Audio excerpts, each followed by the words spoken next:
Dear students, welcome to the class. तो आज के सेशन में हम लोग कुछ न्यूमेरिकल्स के साथ आगे बढ़ते हैं, क्योंकि लास्ट वीडियो में हम लोगों ने इलेक्ट्रिक पोटेंशियल कैलकुलेट किया था ड्यू टू द डाइपोल। तो उसके बेस पे हम लोग कुछ एग्जांपल्स देख लेते हैं, उसके बाद हम लोग नए टॉपिक की तरफ मूव करेंगे। तो आपके सामने स्क्रीन पे क्वेश्चन आपको दिख रहा है, 2 टिनी sphere carrying charges 1.5 microcoulomb and 2.5 microcoulomb are located 30 centimeter apart. Find the potential, first point, at midpoint of the line joining the two charges. Second point, at a point 10 centimeter from the midpoint in a plane normal to the line and passing through the midpoint. यानी कि हमें दो conditions के लिए electric potential हमें calculate करना है due to the two charges.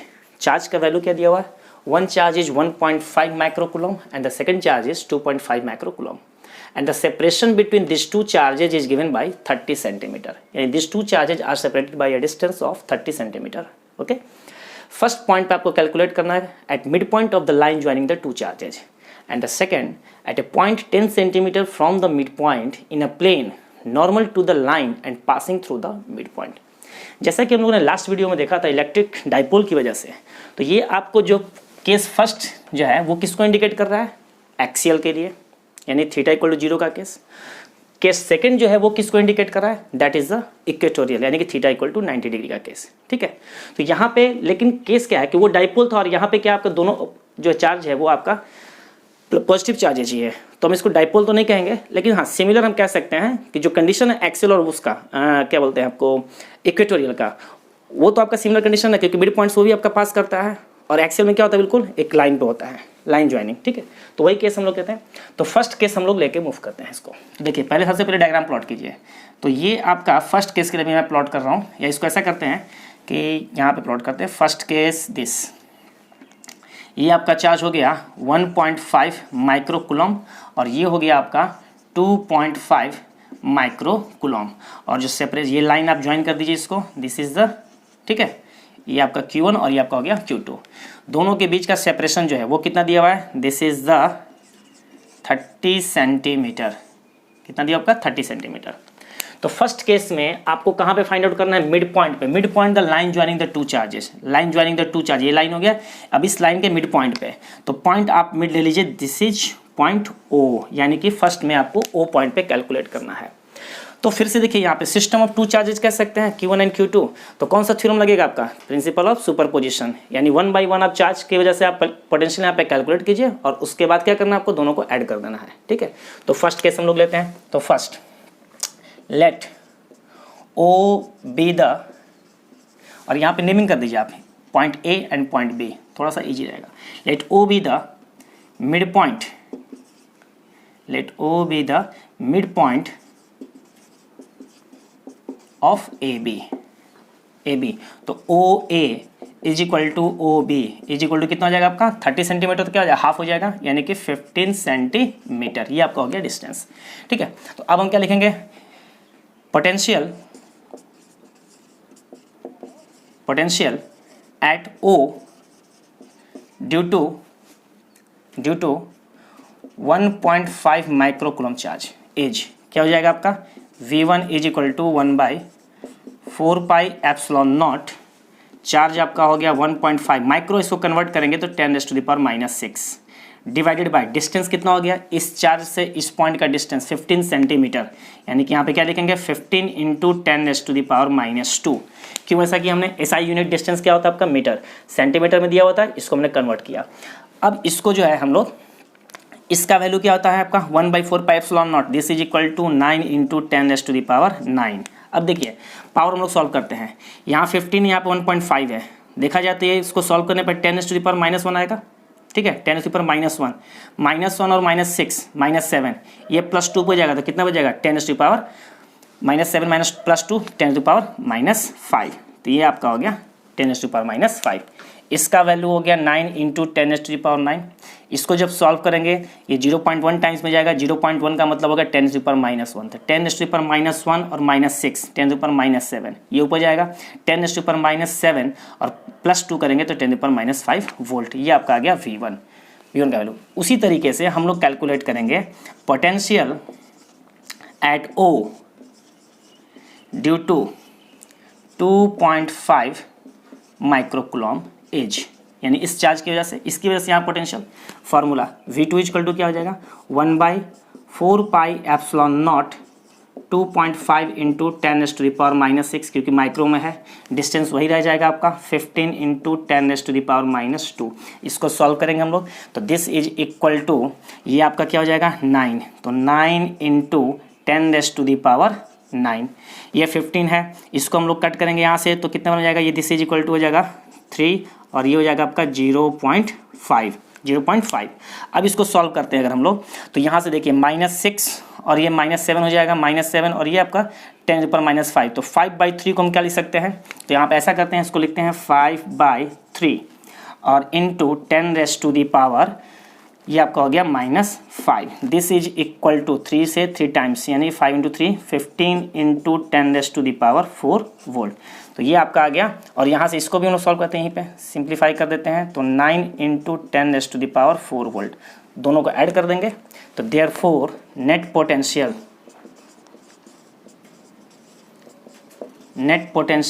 Eight O is क्या हो जाएगा, V is equal to V1 plus V2, और V1 प्लस V2 9 और प्लस 15 10⁻⁴ दोनों में कॉमन है, तो यहाँ से क्या हो जाएगा 9 into 10⁻⁴ plus 15 into 10⁻⁴, this is equal to 24 into 10⁻⁴ volt. This is the answer of the first case, यानी मिड पॉइंट पे आपको निकालना था, हमने इस चार्ज की वजह से यहाँ पे कैलकुलेट किया, इस चार्ज की वजह से यहाँ पे कैलकुलेट किया, और दोनों को हमने नेट किया, तो V1 प्लस V2, तो this is equal to 24 into 10⁻⁴ volt. अब हम लोग जो है सेकंड केस के लिए कैलकुलेट कर लेते हैं, तो सेकंड केस के लिए हम लोग कैलकुलेट करेंगे, सेकंड केस के लिए हम लोग कैलकुलेट करते हैं। देखिए यहाँ तो क्लियर है, तो इसका आप लोग स्क्रीनशॉट ले लीजिएगा। अब हम सेकंड केस ले लेते हैं, तो सेकंड केस में क्या करना है, डायग्राम जो है आप उसको एज इट इज रहने दीजिए, बस हमें डिस्टेंस थोड़ा सा चेंज करना है, उसको हम लोग चेंज कर लेते हैं। तो देखिए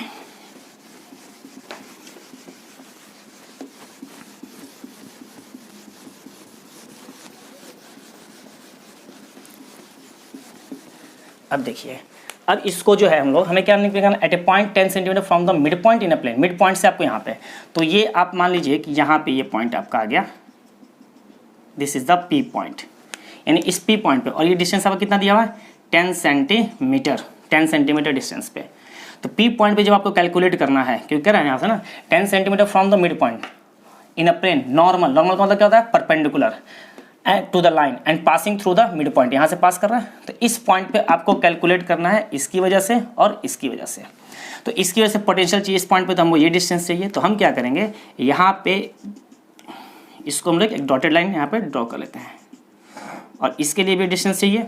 अब देखिए ये आपको राइट एंगल ट्रायंगल दिख रहा है, तो this is the perpendicular, this is the base and this is the hypotenuse. Similarly this is the base, this is the perpendicular, this is the hypotenuse. तो AP और BP दोनों पे क्या होगा, इक्वल होगा। तो हम लोग सेकंड केस के लिए लेके चलते हैं।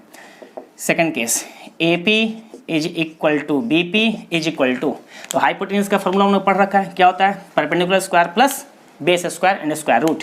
तो ये आपका डिस्टेंस कितना 15 सेंटीमीटर, क्योंकि ये टोटल 30 है, तो ये कितना हो जाएगा आपका 15 और ये भी 15, तो 15 का स्क्वायर करते हैं, 15 का स्क्वायर करते हैं और प्लस 10 का स्क्वायर करते हैं और इसका स्क्वायर रूट ले लेते हैं। 15 का square 225 plus 100, this is equal to 325 और इसका स्क्वायर रूट ले देंगे। अब देखिए 324 का स्क्वायर रूट क्या होता है 18, 325 है तो हम 18 ही अप्रोक्सीमेट कैलकुलेशन में रखेंगे, 18 centimetre. This is equal to 0.18 metre, यानी कि मीटर में कंडीशन कितना हो जाएगा हमारा 0.18 मीटर। हम ये भी यूज कर सकते हैं, ये भी यूज सकते हैं। तो देयरफॉर नेट पोटेंशियल, डायरेक्ट करना है, net potential at P is क्या हो जाएगा, V is equal to 1/4 pi epsilon nought Q1 कितना है 1.5, तो 1.5 इंटू 10⁻⁻⁶ डिवाइडेड बाई डिस्टेंस कितना है आपका 18 सेंटीमीटर, तो इसको आप रखिए 18 इंटू 10⁻⁻2 प्लस, अब इसकी वजह से फार्मूला वही रहेगा 1/4 pi epsilon not 2.5 into 10⁻⁻6 divided by distance कितना सेम, यानी कि 18 इंटू 10⁻⁻2।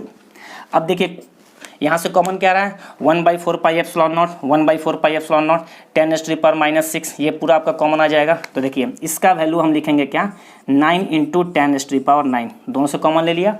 ये भी आपका कॉमन आ रहा है, इसको चाहे तो आप सिंप्लीफाई कर सकते हो। देखिए 10⁻⁻6 और यहाँ से माइनस कितना हो जाएगा, डेसिमल हटाओगे तो 10⁻⁷ बाई -2 10⁻⁵, यानी 10⁻⁻5 यहाँ से भी कॉमन, 10⁻⁵ यहाँ से भी कॉमन, तो इंटू 10⁻⁵ डिवाइडेड बाई 18, इतना आपका कॉमन आ गया। तो अंदर क्या बच जाएगा, यहाँ बच जाएगा 15 और यहाँ बच जाएगा आपका 25। Is that clear? अब देखिए ये तो सिंपल आपका कैलकुलेशन आप कर भी सकते हो, खुद से भी कर सकते हो। 9 2 टाइम्स 25 + 15 = 40, तो this is equal to 40/2 into 9 5 कितना हो जाएगा आपका 10⁻⁴, यानी कि this is equal to 20 × 10⁻⁴ volt. This is the net potential at a point 10 centimeter from the midpoint in a plane normal to the line passing through the midpoint। तो simple आपको principle of superposition आपको जो है apply करना है, और net potential आपको जिस भी पॉइंट पर आपसे कहा जाए बस आपको डिस्टेंस पता होना चाहिए उस पर्टिकुलर चार्ज से, यानी किस चार्ज की वजह से आपको कहाँ पे पोटेंशियल कैलकुलेट करना है, वहाँ तक आपका डिस्टेंस चाहिए। तो डिस्टेंस अगर आपको पता है तो आप डायरेक्टली जो है इस फार्मूले को 1/4 pi epsilon nought charge upon the distance where potential is to be determined. Okay, तो अब हम लोग नेक्स्ट टॉपिक की तरफ मूव करते हैं, तो आप इसका स्क्रीनशॉट ले सकते हैं। तो नेक्स्ट टॉपिक है हमारा electric potential of electric energy of a system of charges. Electric potential energy of a system of charges, यानी सिस्टम ऑफ चार्जेज के लिए अब हमें कैलकुलेट करना है इलेक्ट्रिक पोटेंशियल एनर्जी। ठीक है, तो अब देखिए हमने क्या किया है कि सिस्टम ऑफ चार्जेज, तो 3 यहाँ पे चार्जेज हमने ले रखा है Q1 Q2 and Q3, Q1 Q2 and Q3। तो let Q1 Q2 and Q3 be the 3 charges whose position vector is R1 R2 and R3। देखिए ये Q1 आपका पॉइंट ए पे Q1 चार्ज है, पॉइंट बी पे आपका Q2 charge है, and point सी पर आपका Q3 चार्ज है। इसका पोजीशन वेक्टर R1, इसका पोजीशन वेक्टर R2 और इसका पोजीशन वेक्टर आपका R3। ठीक है, R12 क्या रिप्रेजेंट कर रहा है, displacement vector A to B। R23 क्या रिप्रेजेंट कर रहा है, displacement vector B to C, and R13 क्या रिप्रेजेंट कर रहा है आपका displacement vector A to C। यानी A से C का डिस्टेंस अगर चाहिए तो इस वेक्टर का मैग्नीट्यूड, अगर A से B का डिस्टेंस चाहिए तो इस वेक्टर का मैग्नीट्यूड, एंड अगर B से C का चाहिए तो इस वेक्टर का मैग्नीट्यूड आप ले सकते हैं। तो ये आपका आया कैसे, तो ए बी क्या होता है हमारा, R12 अगर निकालना है तो position vector of 2 minus position vector of 1, this is the R12। उसी तरीके से R23 position vector of 3 minus position vector of 2, यानी फाइनल माइनस इनिशियल। तो ये हमारा रेस्पेक्टिव पोजीशन वेक्टर हो गया, और R12, R23 and R13 is the position vector between the A B, B C and A C respectively. तो अब देखिए electric potential energy due to a system of charges. तो इलेक्ट्रिकल पोटेंशियल एनर्जी का definition जो था वो क्या था हमारा, the work done to bring a charge from infinity to that point, work done to bring the charge from infinity to that point, यानी कि इनफाइनाइट से किसी चार्ज को पर्टिकुलर किसी लोकेशन पर लाने में जो वर्क डन होता था वही वर्क डन आपका क्या होता था, किसके फॉर्म में स्टोर होता था, that is the form of electric potential energy. तो वहाँ पे सिंगल चार्ज था, अब हमारे पास क्या है, बहुत सारे चार्जेज हैं, सारे चार्जेज को हमें इनफाइनाइट से उनके पर्टिकुलर लोकेशंस पे लाना है जिससे कि वो सिस्टम आपका फॉर्म हो सके। तो यहाँ पे हमारे पास 3 चार्जेज हैं, यानी कि इनिशियली हम क्या एज्यूम करेंगे कि all charges are initially at rest. हम क्या करेंगे, सारे चार्जेज कहाँ पे आपके रेस्ट में हैं, सॉरी इन्फिनिटी पे हैं, और इन्फिनिटी से हमें जो है 1 बाय 1 एक एक चार्ज को लेकर के आना है रेस्पेक्टिव लोकेशंस पे। तो ए बी सी पे जो चार्ज है वो आपका इनिशियली सारे चार्ज कहाँ पे, इन्फिनिटी पे है। तो सबसे पहले हम लोग Q1 चार्ज को इनफाइनाइट से लाकर कहाँ पे रखेंगे, ए पे, फिर उसके बाद Q2 को लेकर के ला के कहाँ रखेंगे, बी पे, और उसके बाद फिर Q3 को लेकर के आएंगे इन्फिनिटी से कहाँ रखेंगे, सी पे। इस तरह से जो टोटल वर्क डन होगा that work done is stored in the form of electric potential energy of a system of charges. तो हम डिफाइन कैसे करेंगे, तो देखिए electric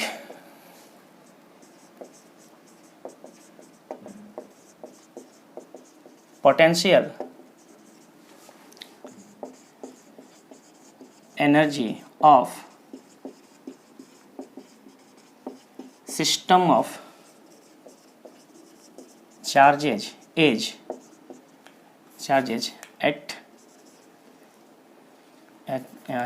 is defined as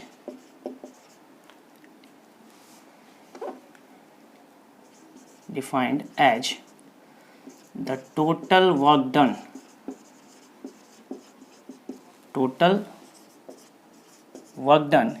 in bringing these charges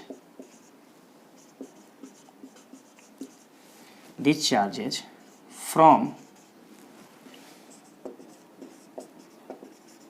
infinity to electric potential energy of a system of charges is defined as the total work done in bringing these charges from infinity to their respective location. Respective location क्यों word use कर रहे हैं? क्योंकि एक का location क्या है? Position vector r1, इसका क्या है? r2, इसका क्या है? r3। तो infinity to their respective location electric potential energy of a system of charges is defined as the total work done in bringing the charges from infinity to their respective location. This is the, ये क्या हो गया आपका? Electric potential energy of a system of charges. ठीक है, ये आपका हो गया इसका डेफिनेशन। अब हम क्या करेंगे? Consider three charges Q1, Q2 and Q3 having position vector R1, R2 and R3 respectively. ठीक है, तीन चार्जेज आपके पास है Q1, Q2 एंड Q3 और तीनों का जो आपका पोजीशन वेक्टर है वो क्या आपका? R1, R2 and R3 respectively. ठीक है, हर एक चार्जेज का आपके पास आ गया। अब हम क्या करेंगे? Assume all charges are initially at infinity, यानी सारे चार्जेज आपके इनिशियली कहाँ पे हैं? इन्फिनिटी पे हैं और इन्फिनिटी से हमें कहाँ पे लाना है? उसके रेस्पेक्टिव लोकेशंस पे। तो अब देखिए स्टेप 1, यहाँ पे हम फर्स्ट क्या करेंगे? फर्स्ट स्टेप में क्या करेंगे हम लोग? चार्ज Q1 को लेकर के आएंगे कहाँ पे? R1 पोजीशन पे, यानी कि A पे लेकर के आएंगे। तो यहाँ लिखेंगे क्या? वर्क डन, इसको स्टेप वाइज कर देते हैं। Step 1 work done to bring charge Q1 from infinity to point A H। अब देखिए work done to bring charge Q1 from infinity to point A H, क्या हो जाएगा आपका? W1 is equal to 0। क्यों 0 होगा अगर इस चार्ज Q1 को अगर हम लेके आते हैं इन्फिनिटी से? क्योंकि पहले से यहाँ पे तो कोई चार्ज है ही नहीं। जब कोई चार्ज ही पहले से नहीं है तो वहाँ पर कोई इलेक्ट्रिक फील्ड नहीं होगा, और जब कोई इलेक्ट्रिक फील्ड नहीं होगा तो वर्क डन क्या हो जाएगा आपका? 0 हो जाएगा। तो जब फर्स्ट चार्ज को हम इन्फिनिटी से लेकर के आते हैं in the absence of any electric field, तो वहाँ पे आपका वर्क डन जो होगा वो क्या हो जाएगा आपका? 0 हो जाएगा। इसलिए पहला स्टेप में आपका वर्क डन क्या हो गया आपका? 0 हो गया, जब हम चार्ज Q1 को इनफाइनाइट से उस लोकेशंस पे लेके आ रहे हैं तब। ठीक है, अब स्टेप सेकेंड लेते हैं। स्टेप सेकेंड में क्या होगा आपका? Work done to bring charge Q2 from infinity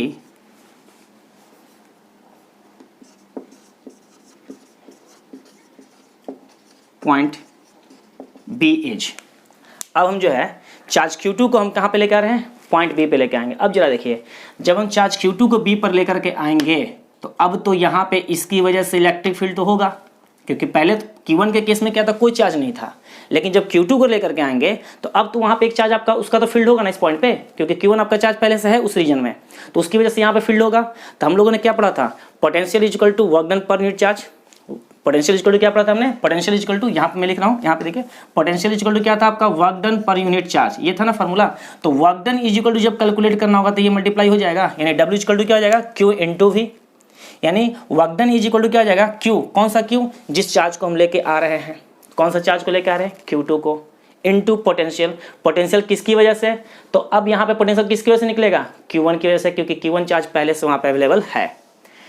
Q1 के केस में क्या था, Q1 को जब हम ला रहे थे तो वहाँ पे कोई इलेक्ट्रिक फील्ड नहीं था, इसलिए वर्क डन आपका 0 हो गया। लेकिन जब Q2 को लेकर के आएंगे तो वहाँ पे पहले से उस रीजन में एक तो आपका है चार्ज Q1, इसलिए इसकी वजह से यहाँ पे पोटेंशियल आएगा और इनटू क्या हो जाएगा आपका चार्ज। तो according to the definition of potential work done per unit charge, तो वर्क डन इक्वल टू क्या हो जाएगा Q इंटू V। Q कौन सा आएगा, जिस चार्ज को हम लेके आ रहे हैं। तो अभी हम कौन से चार्ज को लेके आ रहे हैं, Q2 को। तो हम क्या लिखेंगे यहाँ पे इस डेफिनेशन से, W2 is equal to work done second, तो वर्क डन 2 इक्वल टू क्या हो जाएगा ड्यू टू Q2, किस चार्ज को लेके आ रहे हैं, Q2 को लेके आ रहे हैं, तो Q2 इनटू पोटेंशियल, यहाँ पे क्या लिखेंगे, पोटेंशियल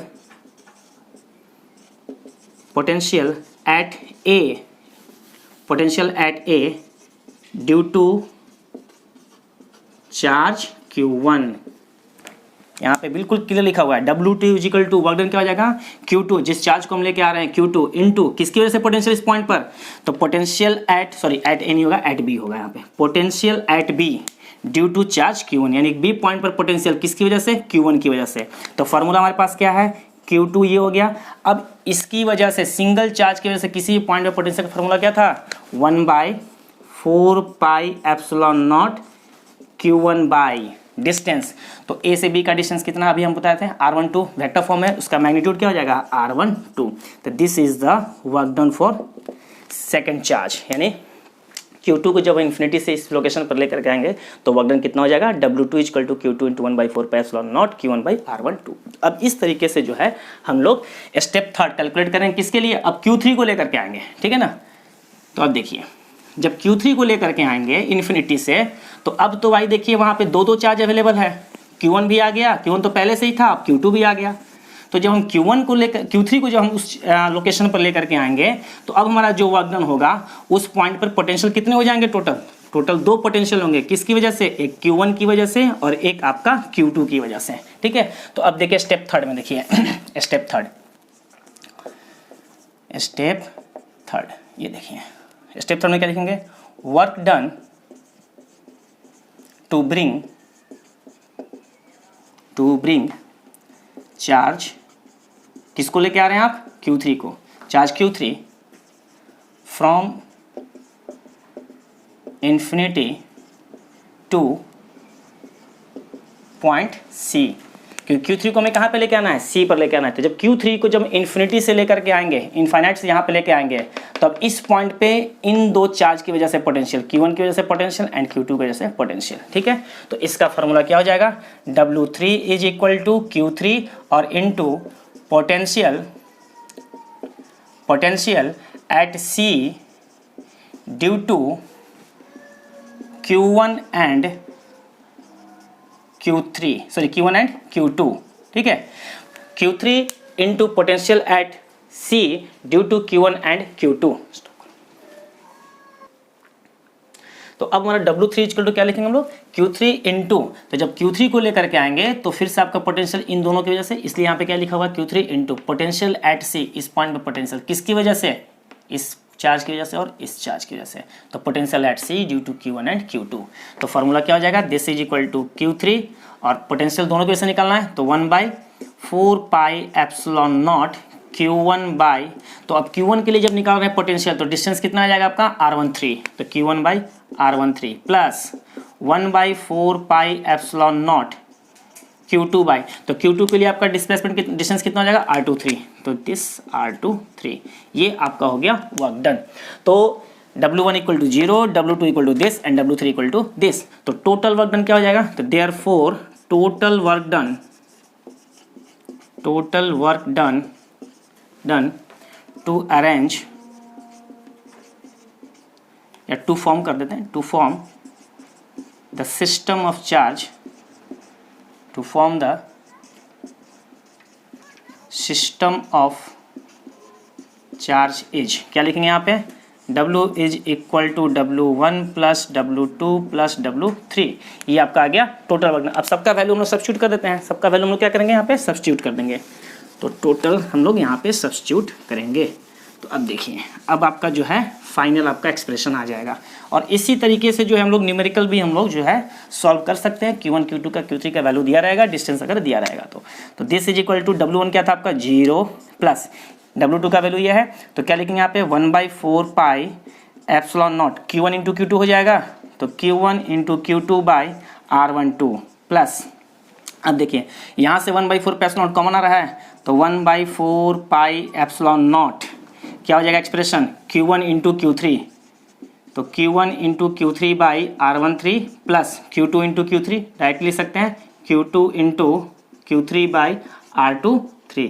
तो एक स्टेप और ले लेते हैं, दिस इज इक्वल टू यहाँ से भी कॉमन ले लेते हैं, तो 1/4 pi epsilon nought Q1 Q2 by R12 plus Q2 Q3 by R23 plus Q1 Q3 by R13। This is the work done. और यही वर्क डन जो है वो आपका किसके फॉर्म में स्टोर हो जाएगा, electric potential energy of a system of charge. तो यहाँ पे स्टेटमेंट हम लिख देते हैं, this work done is stored in the form of, ठीक है, तो this work done is stored in the form of electric potential energy or electric potential energy of a system of charges, of a system of charges। तो बहुत ही important आपका derivation है, जो कि generally कभी कभी जनरली आपका एग्जाम में जो है सीबीएसई बोर्ड हो या आईसीएसई बोर्ड हो या स्टेट बोर्ड हो, जनरली क्वेश्चन इस पे जो है आपका कराया जाता है। अगर थ्योरम डिराइव करने के लिए नहीं आया तो आपका हो सकता है कि इसके बेस पे आपका न्यूमेरिकल रहे, लेकिन इस टॉपिक से रिलेटेड आपका एक टॉपिक जो है वो आपका डेफिनेटली आपका रहेगा। तो इस पे क्वेश्चन बहुत ही आसान है, सिंपल आपका 3 चार्जेज, 4 चार्जेज भी हो सकते हैं, स्क्वायर के फॉर्म में भी हो सकता है कि स्क्वायर के 4 कॉर्नर्स पे आप चार्जेज ले लीजिए और उसको अरेंज करने के लिए आपको क्या कैलकुलेट करना है, टोटल वर्क डन। तो टोटल वर्क डन आपका क्या हो गया, इलेक्ट्रिक पोटेंशियल एनर्जी हो गया। तो आप सिंपल सा पहला स्टेप क्या मान एज्यूम करोगे कि all charges are initially at infinity, यानी सारे चार्ज कहाँ पे इनिशियली इन्फिनिटी पे है। फर्स्ट चार्ज को जब भी आप लेकर के आओगे तो वर्क डन क्या होगा आपका 0, क्योंकि फर्स्ट चार्ज को जब हम लेकर के आते हैं रेस्पेक्टिव लोकेशंस पे तो वहाँ पे पहले से कोई इलेक्ट्रिक फील्ड आपका नहीं रहता है। तो जब कोई इलेक्ट्रिक फील्ड है ही नहीं तो वर्क डन क्या होगा आपका 0, क्योंकि वहाँ पे कोई फील्ड ही नहीं होगा, आपका फील्ड नहीं होगा तो पोटेंशियल नहीं होगा, तो वर्क डन क्या होगा आपका 0। लेकिन जैसे ही हम सेकंड चार्ज को जब हम लेकर के आएंगे तब वहाँ पर क्या होगा, पोटेंशियल आपका होगा, यानी कि वर्क डन आपका होगा, क्योंकि पहले से एक चार्ज आपका अवेलेबल हो गया। जब थर्ड चार्ज को लेकर के आएंगे तो अब वहाँ पे पहले से 2 चार्ज अवेलेबल हैं। जैसे यहाँ पे हम लोग जब Q3 को लेके आ रहे थे तो वहाँ पे 2 चार्जेस तो ऑलरेडी अवेलेबल थे, तो इसकी वजह से भी यहाँ पोटेंशियल आएगा, इसकी वजह से भी पोटेंशियल आएगा। तो वर्क डन क्या हो जाएगा, W3 = Q3 into net potential at C, और नेट पोटेंशियल एट C को ही हम लोग क्या लिखे थे, potential at C due to Q1 and Q2। इसको लिख सकते हैं कि net potential at C, simple statement है कि ये भी लिख सकते हैं हम लोग। तो 1 बाई 1 कैलकुलेट करना है और हम उसको जो हम लोग सॉल्व कर सकते हैं। तो ये आपका डेरिवेशन रहा। तो अब इस पर एक एग्जाम्पल मैं लेता हूँ, ठीक है। तो देखिए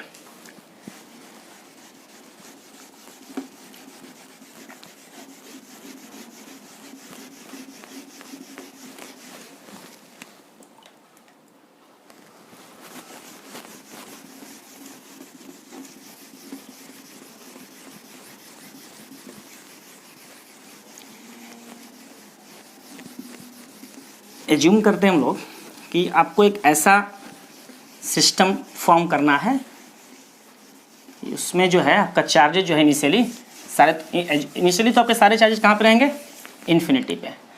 तो मान लीजिए कि आपको इस फॉर्म का सिस्टम आपको एस्टेब्लिश करना है। इसको इक्विलैटरल ट्रायंगल, साइड आपका दिया हुआ है ए और ए, और यहाँ पे चार्ज ले लीजिए +Q, -Q और +Q। पॉइंट आप ले लीजिए यहाँ पे A, B and this is the C। ये आपके लोकेशंस दिए हुए हैं। तो आपको इसके लिए इलेक्ट्रिक पोटेंशियल एनर्जी आपको कैलकुलेट करना है टू अरेंज दिस चार्ज। ये आपका क्वेश्चन हो गया, ठीक है ना। यानी कि इक्विलैटरल ट्रायंगल के 3 कॉर्नर्स पे आपके 3 डिफरेंट चार्जेज आपके रखे हुए हैं, +Q एंड -Q। और इन चार्जेस की वजह से आपको इन चार्जेस को अरेंज करने के लिए आपको इलेक्ट्रिक पोटेंशियल एनर्जी आपको कैलकुलेट करना है। तो पोटेंशियल एनर्जी का मतलब वर्क डन, ठीक है। तो पहला स्टेप आपका क्या कहता है, assume all charges are initially at rest. ये आपका क्वेश्चन है, ठीक है ना। तो यहाँ पे हमें कैलकुलेट करना है क्या, हमें आप लिखते हैं calculate electric potential potential energy to form the given system of charges sorry. यानी ये तो क्लियर हो गया कि इक्विलेटरल ट्रायंगल है, क्योंकि मैंने साइड दे दिया ए ए एस हो दिया। स्टेटमेंट में अगर नहीं भी लिखा हुआ तो भी आप समझ जाओगे ए, क्योंकि साइड आपका इक्वल किस में होता है, इक्विलेटरल ट्रायंगल में। तो इसके लिए आपको इलेक्ट्रिक पोटेंशियल एनर्जी करना to form the given system of charges. तो सोल्यूशन इसका देखिए, तो सबसे पहले हम क्या एज्यूम करेंगे, assume all charges are initially at कहाँ पे, infinity, at infinity। तो W1 तो work done to bring charge from infinity to point A as क्या हो जाएगा, W1 इक्वल टू 0। पहला स्टेप पे तो 0 ही हो गया, क्यों, क्योंकि पहले से कोई चार्ज है नहीं। आप पॉइंट ए पे प्लस क्यू चार्ज को लेके आओगे तो क्या होगा, वहाँ पे कोई इलेक्ट्रिक फील्ड पहले से है नहीं, अकेला चार्ज आ रहा है ना, तो वर्क डन क्या हो गया आपका 0। इसी तरीके से सिमिलरली, अब स्टेटमेंट बार बार हम नहीं लिखेंगे, आप लोग लिखिएगा। सिमिलरली W2 का मतलब कौन सा, इस प्लस क्यू चार्ज को आपको लाना है कहाँ पे, बी पॉइंट पे लाना है, ठीक है। तो क्या हो जाएगा, पोटेंशियल और इंटू चार्ज इंटू पोटेंशियल। तो पोटेंशियल किसकी वजह से होगा, यहाँ पर लिख देता हूँ statement, Q into potential at B due to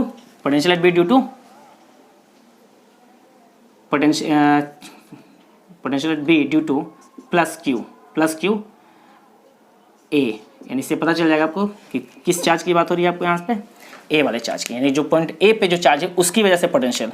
तो this is equal to Q into 1/4 pi epsilon nought, charge क्या आपका क्यू है और डिस्टेंस कितना हो गया ए। तो this is equal to Q square by 4 pi epsilon nought और इंटू क्या हो जाएगा आपका ए हो जाएगा। ये आपका हो गया वर्क डन सेकेंड। अब इसी तरीके से हम लोग कैलकुलेट करेंगे W3। तो similarly W3 is equal to, W3 में कौन सा चार्ज लेके आओगे, माइनस क्यू। तो माइनस क्यू चार्ज आप लेकर के आओगे। अब जब इसको लेके आओगे तो इसकी वजह से भी पोटेंशियल और इसकी वजह से भी पोटेंशियल, दोनों की वजह से पोटेंशियल। तो डायरेक्ट देखिए मैं यहाँ पे लिख रहा हूँ 1/4 pi epsilon naught q by a. इसकी वजह से पोटेंशियल क्या होगा, क्यू बाई ए ही होगा, क्योंकि चार्ज यहाँ पे क्या प्लस क्यू है, प्लस 1/4 पाई एप्सिलॉन नॉट। अब 1/4 pi epsilon naught q by A also. तो यहाँ पे क्या लिखेंगे हम लोग, क्यू बाई ए, ठीक है। अब इसको आप सिंपली ऐड कर दीजिए। तो नेट हम यहाँ पे लिख देते हैं, थोड़ा सा कैलकुलेशन में शॉर्ट करूँगा। यहाँ पे आप क्या लिख सकते हो, ध्यान से अगर देखो तो क्यू स्क्वायर, यानी कि यहाँ से ये 2 टाइम्स हो जाएगा जस्ट आपका, ये दोनों सेम फैक्टर है ना, तो 2 टाइम्स हो गया। और ये कितना हो जाएगा आपका क्यू स्क्वायर, यानी कि यहाँ पे लिख सकते हैं minus of 2q square by 4 pi epsilon naught into 1/a आप लिख सकते हो। फिर से एक बार देख लो, दोनों चार्जेज आपके क्या है, प्लस में है, दोनों टर्म सेम है आपका। तो 2q/4 pi epsilon not a और इंटू क्यू करेंगे तो क्या हो जाएगा -2q स्क्वायर। अब सबको ऐड कर दीजिए, ठीक है। तो this is therefore W is equal to W1 plus W2 plus W3। तो this is equal to W1 आपका 0 है और W2 का वैल्यू कितना है, तो W2 इज इक्वल टू क्या है, q square by 4 pi epsilon naught into a, और इसका वैल्यू कितना माइनस ऑफ है, तो माइनस हो जाएगा आपका, या प्लस कीजिए, माइनस यहाँ पे लिखिए 2q square by 4 pi epsilon naught a. तो यहाँ पे क्या जाएगा -q square by 4 pi epsilon naught ए।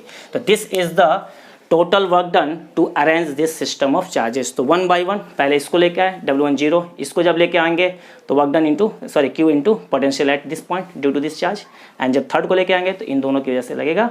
और इस तरह से सारे चार्जेस को, सारे वर्क डन को आपको क्या करना है, 1 by 1 उसको ऐड कर देना है। तो this is the net work done, या कह सकते हैं पोटेंशियल एनर्जी भी इसको कह सकते हैं, वर्क डन भी हो गया, पोटेंशियल दोनों आपका सेम है।